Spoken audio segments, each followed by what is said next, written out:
Laqad manallahu 'alal mu'minin. Allah telah sungguh-sungguh menghadiahi hadiah terbesar bagi orang yang beriman. Apa nih hadiah terbesar yang Allah berikan kepada kita nih? Kita sebagai orang yang beriman sama Allah dikasih apa? Rumah yang mewah, mobil yang bagus, dikasih tampang yang cakep-cakep. Kayaknya enggak juga. Kita lihat orang kafir-kafir pada punya rumah besar-besar. Kita lihat orang kafir-kafir dikasih muka cakep-cakep dari kita, dikasih hidung lebih mancung-mancung dari kita, dikasih duit lebih banyak daripada kita. Ternyata bukan itu hadiah besar yang Allah berikan dalam hidup kita. Karena teman-teman, orang punya harta banyak belum tentu bahagia. Makanya Allah waktu bilang hadiah paling besar Allah berikan kepada orang yang beriman bukan harta, bukan rupa, bukan tahta. Akan tapi yang Allah bilang, ibba'atha fihim rasulan, telah aku utuskan untuk kalian Nabi Muhammad. Hadiah terbesar buat kita sekalian. Mudah-mudahan kita bisa rengkuh hadiah ini. Mudah-mudahan bisa kita deketin Nabi Muhammad. Mudah-mudahan kita bisa jadi orang yang gak ditinggalin sama Nabi Muhammad. Gimana tuh caranya Ustazah? Biar gak ditinggalin sama Nabi Muhammad. Nah, ini saya mau kasih tahu cara biar Nabi Muhammad gak tinggalin kita. Gimana caranya? Jangan tinggalin Nabi Muhammad. Nah, itu ada caranya.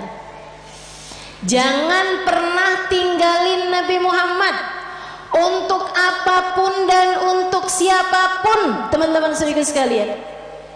Jangan pernah tinggalin Nabi Muhammad untuk siapapun dan untuk apapun. Jangan tinggalin ajaran Nabi Muhammad untuk siapapun dan untuk apapun.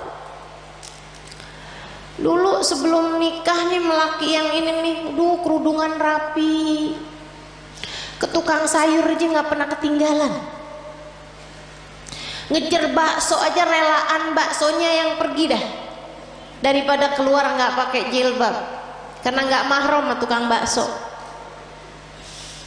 Giliran kawin suaminya bilang, kamu kayaknya kalau kayak pakai kerudungan kayak kelihatan lebih tua 10 tahun dah dari aslinya. Emang iya ya, ya udah deh nggak apa-apa deh, saya nggak usah kerudungan lah. Kamu tinggalkan ajaran Nabi Muhammad untuk seseorang. Kalau udah kamu tinggalin, jangan salahin siapa-siapa kalau kamu ditinggalin sama Nabi Muhammad. Ada adik-adik nih belum nikah, dia pacaran. Dek, saya bilangin, setiap kali kamu berduaan sama pacar kamu tuh, itu yang ketiganya setan. Kalau udah yang ketiganya setan, artinya nggak akan ada Nabi Muhammad. Halo? Itu udah teori pasti itu udah prinsip pasti tuh. Nabi nggak akan mau berada dalam kumpulan ada setan di situ. Ya udah kalau gitu setannya suruh pergi Ustazah. Nah kamu terlanjur panggil. Nggak segampang itu. Nggak segampang itu. Sehingga sekalian yang saya muliakan, ma khala rajul wa imra'ah illa wa syaitan thalithuhuma. Tidaklah berdua-duaan laki-laki dan perempuan, melainkan yang ketiganya adalah setan. Udah pasti. Jadi orang kalau lagi pacaran berarti dia ninggalin Nabi Muhammad. Tinggalin tuh Nabi Muhammad Medi. Jangan salahin siapa-siapa kalau Nabi Muhammad kemudian meninggalkan. Makanya Nabi Muhammad bilang, ma yazni zani hina yazni wa huwa mu'min. Orang kalau lagi berzina saat masih dalam hari-hari dia belum bertaubat dari perzinaannya, masih ntar ketemuan lagi, ntar habis itu janjian ketemuan lagi, ntar check in hotel misalnya dan lain sebagainya.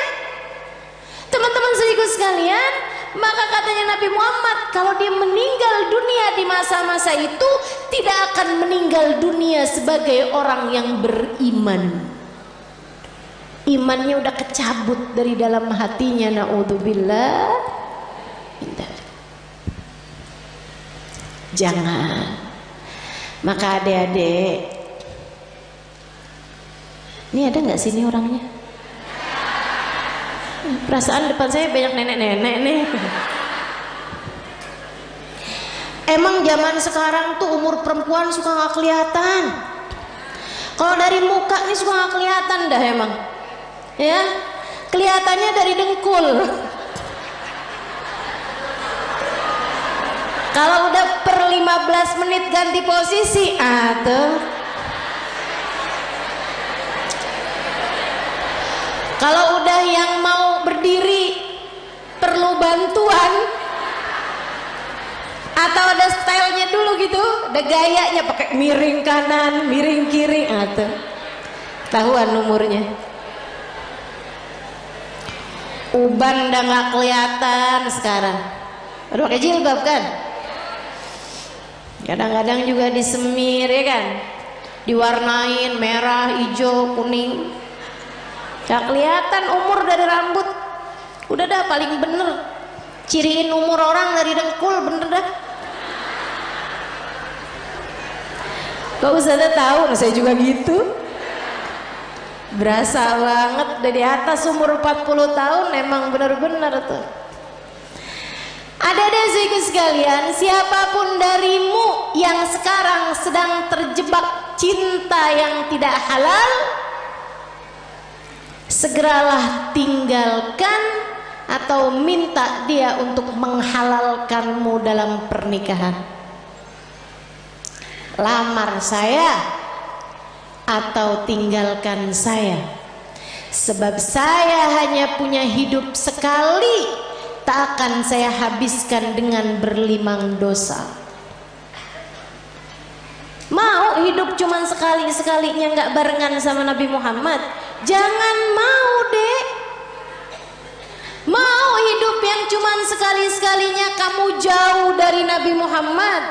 Jangan mau. Nabi Muhammad tuh andalan kita semuanya. Ustazah, urusan dunia nih, rezeki ini yang paling jadi pikiran saya Ustazah.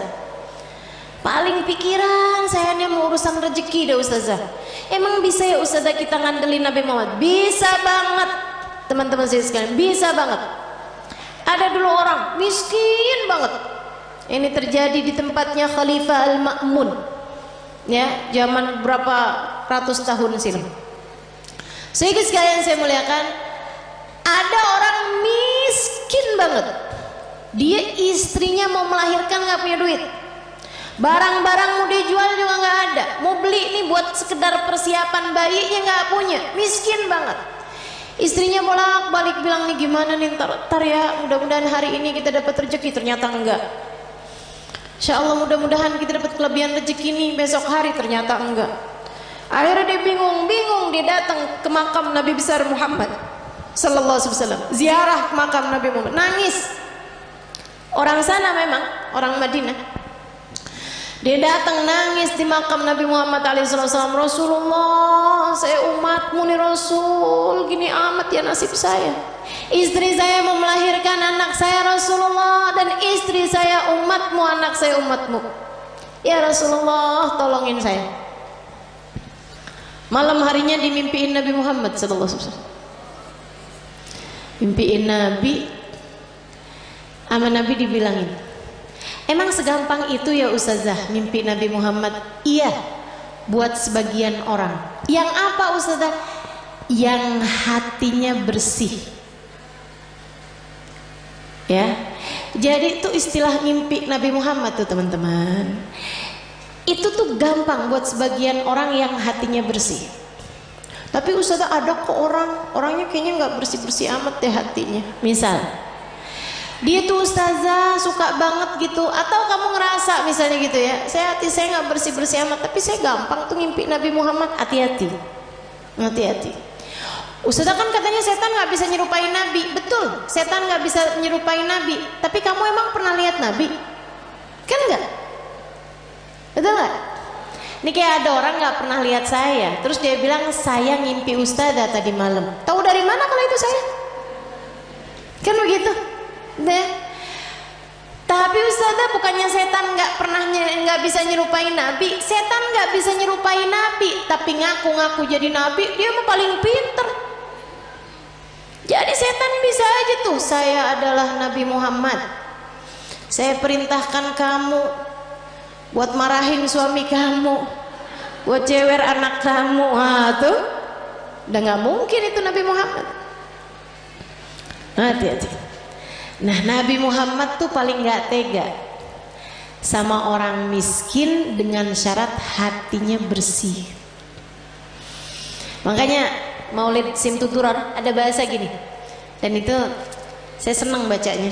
Ya, saya senang semua kalimat-kalimatnya Habib Ali Habsyi ya. Tapi yang ini kayak gimana gitu, aduh Nabi romantis banget. Katanya Habib Ali Habsyi, idza da'ahul miskinu ajabahu ijabatan muajjalah. Nabi kalau dipanggilnya sama orang miskin datangnya pasti cepet-cepetan.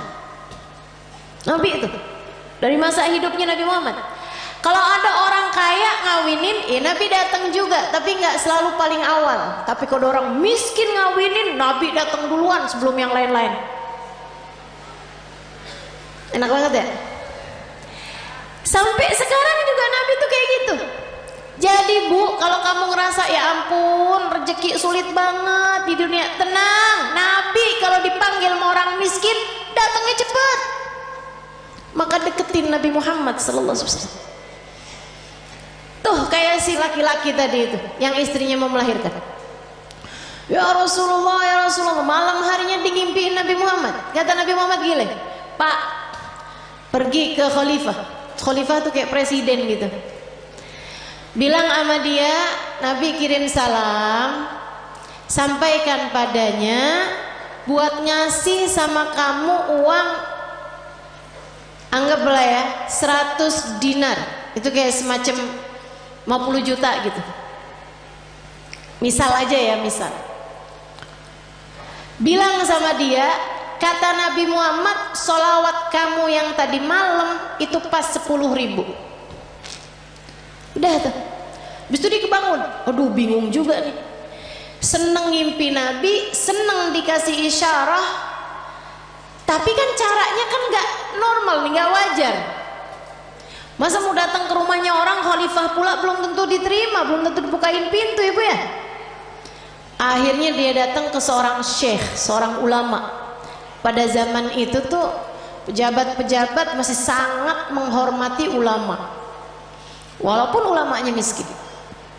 Diceritain, kata ulama tersebut, ya udah ayo kalau gitu pergi kita ke khalifah. Nyampe di rumahnya khalifah, bukan khalifah bahkan ya, gubernur, mohon maaf. Pergi ke tempatnya gubernur.